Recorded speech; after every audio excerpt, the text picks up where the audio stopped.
Hello and welcome back to a Kooky Corner of YouTube. Today I am experimenting again. Yes, it's a Mad Professor time, or maybe Beaker from the Muppets, I don't know. Meep meep. Meep. Maybe it is. Anyway, experimentation time, because the threads have gone well. I've enjoyed working with them and I have been using them as well, and they've been working brilliantly. I will show you some of the threads at the end of the video as well. Somebody asked to see them unwound from those wooden sticks, so I will do that. But first, today's escapade in the laboratory is to have a go at dyeing fabric. Now, I've picked out 3 things that I use on the often. So let's go in order. The first one is calico, our good old solid calico that I use quite often in all my stitch pieces. Well, I say a lot of my stitch pieces. So this is something that I want to see if I can, play around with, get different colours and things for. And want to try this as an option.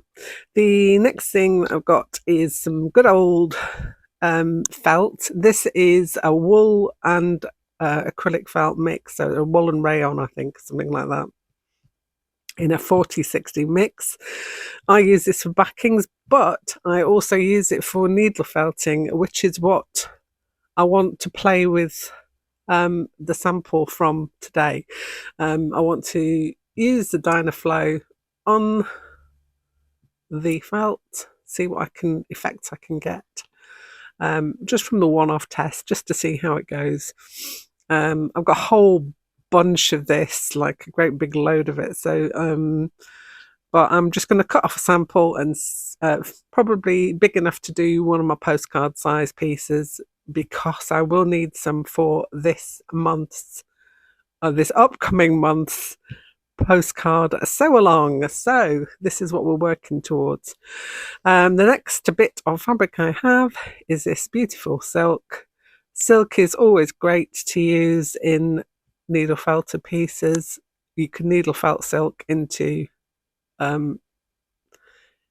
base piece to get some texture and things, but you can also just use it, in your sewing. And so I thought, yes, 3 different fabrics.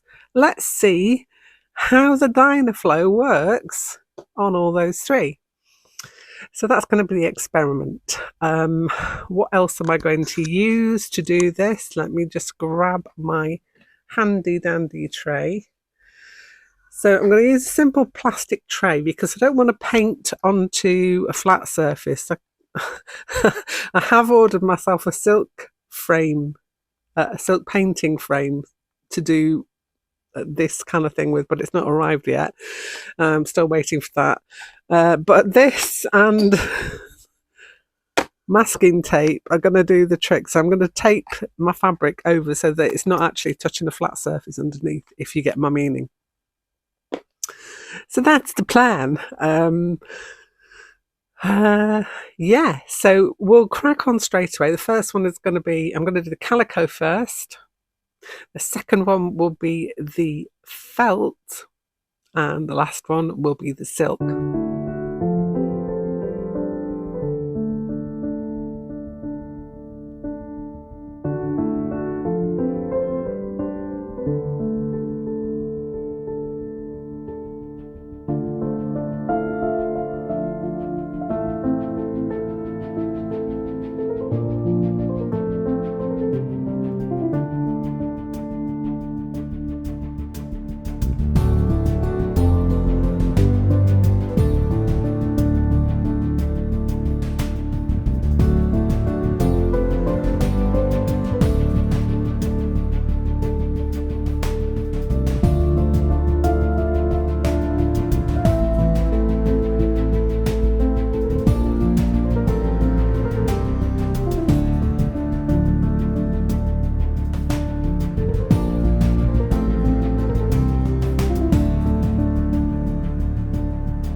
So the samples are all dry. I've had them out on my line and I have heat set them with an iron, a very hot iron, no steam, just heat set on the back.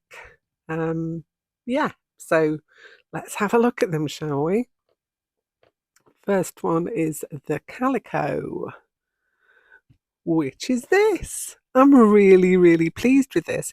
It does change the handle only slightly, not a great deal. It's still very moldable and really nice actually. And the colours, although have faded only a tad, are still very vibrant. So I'm really happy with that. And it's a good size to use in my stitching. So pleased with that one, very pleased. That's the back of it, so only a little bit of complete leakage through there with one of the oranges where I probably went overboard when I was squirting it onto the fabric. So if you recall, this was calico which I wet a little bit with my little Derwent spray. If you saw in the video, I just sprayed it down a little bit, but then I also added in a little more water with the brush. So it has been watered slightly, so it's not completely the actual, just the dye. It has got some water in it, and I still think that's very vibrant. So that's a win for me. The next one is the felt, and I am very pleased with this. Also very nice and foldable. It's still a slight change in handle, but not much, not enough to cause me any problems. My next test with this will be to needle felt in it, so I will be doing that this week. So I will report back on how that goes as well. So yeah, that's worked out really well.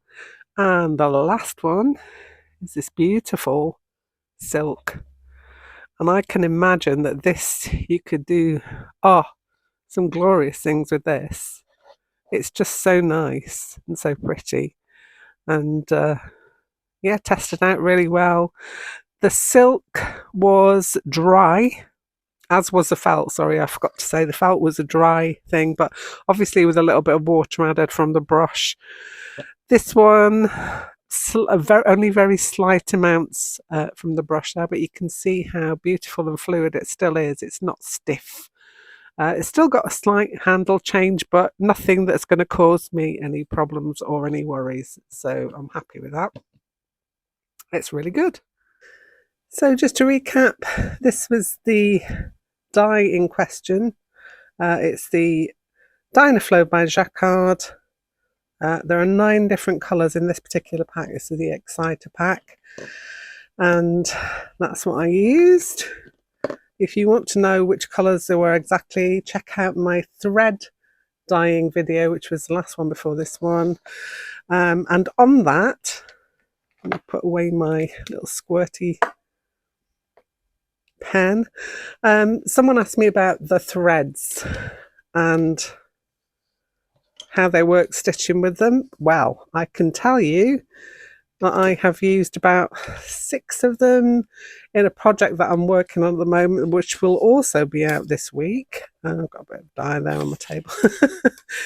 But somebody said it would be nice to see them spread out on the table. So I don't know how close I can get you to see these. Hold on. Again, the line is not going to be great to see them. That's probably not the best one to show you actually because of the colours, but you can see the colour range in that. The sun's not helping me very much either. They asked me about the spaces in between, but the space in between is as much as you want it to be, basically. You can choose. So mine changes about every 2 inches or so, which I think is a pretty good one for me because I like a lot of variety. It's really not helping. It's really not helping with the sunshine, although I love the sunshine. But yeah, it changes every so often. I have been using these quite happily in my projects, and I love them. I want to make some more. So that's going to be the next thing. Let me see if I can now take you back out again. So yes, they work really well. And I say the spacing in between them is, still can't show you as well as I would like to. But yeah, you can see the change going on there as I unwind it. Now I have a couple more tips for dyeing threads. I said I did it in the microwave because I was very impatient. You don't have to do it in the microwave. Some people who are very nervous about doing things in their microwave can do this without any microwave intervention at all. So basically what you do is just dye them as I did, leave them to dry out naturally, or in the sunshine or whatever, and then iron them. So you don't have to heat set with the microwave. Also, Jacquard do an air fix. Sounds like an air fix model. They do like an air fixing fluid that you can add to the Dye-Na-Flow if you can't actually fix it with an iron or the microwave, or however, if you can't actually heat set that way, then this particular fluid that you put in, you just add it, a small amount of it, to your Dye-Na-Flow, and then it will work perfectly, and it'll just heat set it without the heat. So those are two other ways you can do it. If you are going to go my way, do the microwave because you're an impatient balk, then you need to know a couple of things. One of the things is, don't do it on a melamine plate. The melamine plates do not take well to microwave, as I did find to my cost, and I had to lose the melamine plate, but that was the least of my worries. Everything else turned out fine. I have got a couple of suggestions though. If you are microwaving, I had somebody say it could be that, you know, it might not view that there's anything in the microwave because it's just such a small amount. The way you offset that is by popping it like a cup of water in with your threads so that it's got something else to concentrate the microwave energy into, if that makes sense. There was these are very wet when I put them in there, so there was fluid in there, but as an extra precaution, a cup of water in with your threads, not over them, you know, just like a cup of water on its own will help to dissipate the microwave energy and absorb it a bit more. The other thing is, I said I did these on like 3 minutes to microwave. I would suggest you do it at 30-second intervals and kind of check it in between. It's just I mean, I just went in gung-ho, to be honest. I didn't have any water in there, or I didn't put a cup of water in there, and I just literally put it on for 3 minutes, but then I am crazy. So just as a way, if you were a little bit nervous about doing it, those are a couple of things that you could do, or you could completely skip it altogether. But I think the results are great. I've really enjoyed working with these in this project that I'm working on, which I will be showing you later on in the week, so do keep tuned. Don't forget, show me your thumbs if you've liked the video, you like the content, and you want to see more mad experimentations going on, because I've got a few in the pipeline. Then put a little like thumb on the video. If you're enjoying the content here in general, then do consider subscribing. 60% of people who watch my videos haven't subscribed. Well, that is down to them, it's down to you, but it doesn't cost you anything. You know, it's just one of those things that really helps the channel, really helps us to grow and to put the videos in front of other people who might enjoy them. That's enough from me waffling on. I do hope you've enjoyed this video, and I will be back again very soon with something else. Bye for now.